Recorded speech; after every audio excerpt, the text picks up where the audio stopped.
tuliketi chini pamoja na gavana wetu na wabunge ambao tuliketi tukakubaliana na wao, tukakuja tukakuona.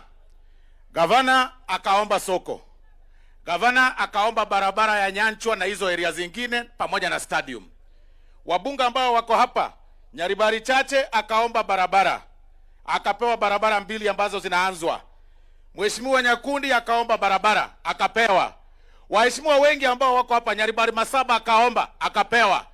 Ukauliza sasa hizi constituencies zingine hawataki sijui majina ya barabara zao. Hakuna mbunge wa hizi constituencies zingine naweza leta majina yao. Ikakuwa bahati mbaya hakukuwa. Sasa wale ambao waliketi kwa hiyo meza wakaleta maendeleo. Tukaja hapa nyumbani, tukaanza kupigiwa kelele, "Oh, gavana sijui amepeleka nini kule. Oh, Osora amepeleka sijui nini kule." Sisi leo Kisii tunatangaza kitu moja.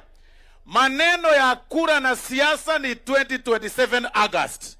Sasa hivi ni wakati wa maendeleo. Upende usipende, rais ni William Samoei Ruto. Iko sawa, iko sawa. Na vile naonelea, vile naona vile tunaendelea hivi na kule mbele, na hii maendeleo ambayo inaendelea, onya na onya ni gae county option ishi bishi afadhali mugabo yage nderego chimotwaria. I am telling you, onye option no mugako rio rego to sirie nchere ngao afadhali mugabo yage nderere toga nderego chimotwa mbare ngabanchira mangana ayo toga. Onye option nere yo, because we must be very honest. Ya mwisho, your excellency, siasa saa hii imefika. Watu wameanza kuzungumza maneno mingi juu ya IEBC. Wengine jana walienda wakakutana, wakaketi kwa boardroom, alafu wakaandamana kwenda kwa IEBC. Wewe ukatoka ukaenda mkutano Makueni ya kuona vijana. Leo tena wameamuka wamekutana kwa boardroom, wameenda kuongea na media.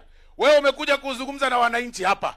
Tena jioni watakutana wakunywe chai, tena waende kuitisha radio media interview na waandike Facebook. Wewe unatoka hapa unaenda Kilgoris.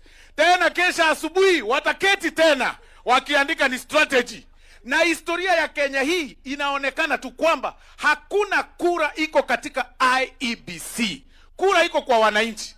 Kwanza hamuna candidate. Munaketi kudiscuss your candidate. Na munataka kubishana na mtu ambaye yeye mwenyewe ni candidate. Pili, amjajipanga hata na maneno ni chama gani mnasimama. Wengine mko na chama za kitambo. Na historia ya Kenya inaonyesha KANU ilikuwa ikaongoza, wakati kiongozi alitoka KANU ikakufa. PNU ikakuja ikaongoza, wakati kiongozi alitoka hiyo ikakufa. Mheshimiwa Rais mkakuja na TNA yenu sijui ilienda wapi. Na wewe pia ulikuja na URP sijui ilienda wapi. Na sasa hivi wengine wakakuja sijui na Jubilee, na nyinyi mnajua mahali itaenda kwa sababu kiongozi aliondokea na hivyo akienda anaondokea. Na ndio maana sisi chama ambayo ni tawala cha UDA tumeshikana pamoja na ODM kwa sababu ya 2027. Na nyinyi tunawachallenge watu wa opposition, badala ya kucomplain juu ya IEBC, juu ya referee, anzia mtu uanza namna hii. Mtu uanza number 1 agenda. Agenda kwa wananchi ni gani? Number 2, watu unaketi chini unasema candidate wetu ni mgani? Alafu number 3 unasema nani atakuwa referee. Sasa mnaanzia referee. Hamuna chama, hamuna candidate, hamuna nini. Kwendeni huko bwana. Iko sawa, iko sawa. Hebu nionyeshe mikono ya William Samoei Ruto, nionyeshe mikono ya William Samoei Ruto.